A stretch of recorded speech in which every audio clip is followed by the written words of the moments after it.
माथे पजिया लेके घरे घरे होई हमारा चाहिए। माथे पजिया लेके घरे घरे होई हमारा चाहिए।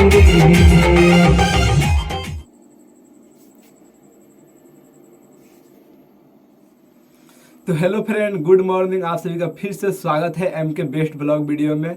और दोस्तों देख सकते हैं अब भी सुबह हो गया है और जा रहे हैं अभी पूजा करने।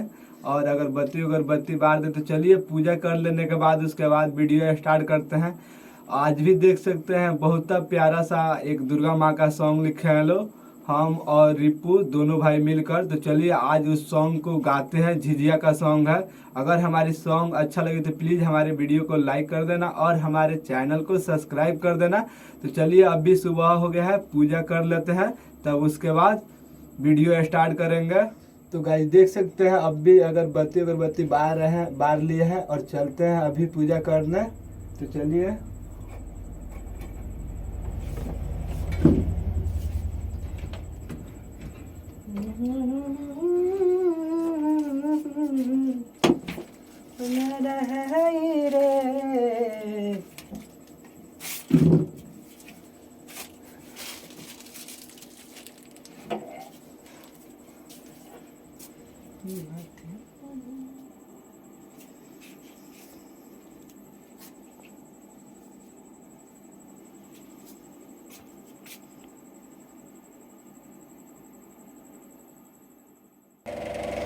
तो गाइस देख सकते हैं हमारे साथ में बैठ गए हैं रिपू राजधानी। और चलिए आज का सॉन्ग सुनते हैं। आज का सॉन्ग भी काफ़ी मस्त है।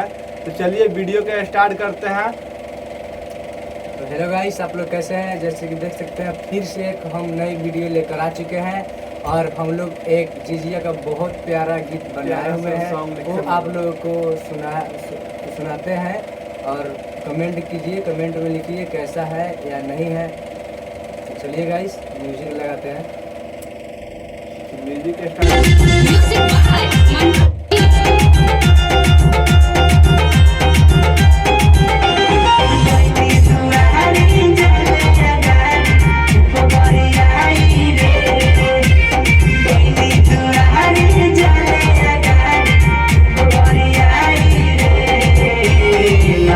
पजिया लेके घरे घरे हमारा चाहिए।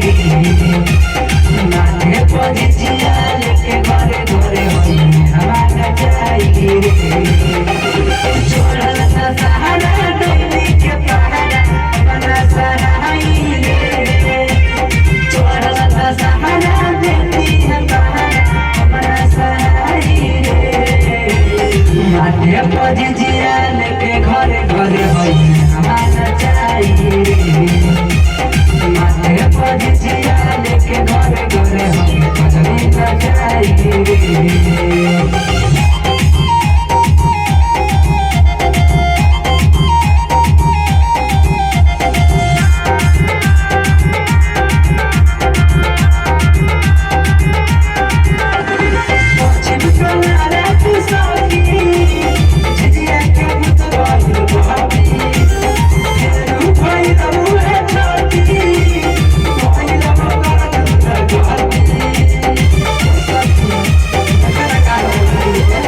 गाइस आप लोग सॉन्ग सुन लिए, अब कमेंट में बताइए आप लोग का गाना कैसे लगा। अगर अच्छा लगा हुआ तो हमारा वीडियो को शेयर कीजिए, लाइक कीजिए एंड सब्सक्राइब कीजिए। तो चलिए मिलते हैं नेक्स्ट वीडियो में नेक्स्ट गाना के साथ, तब तक के लिए बाय।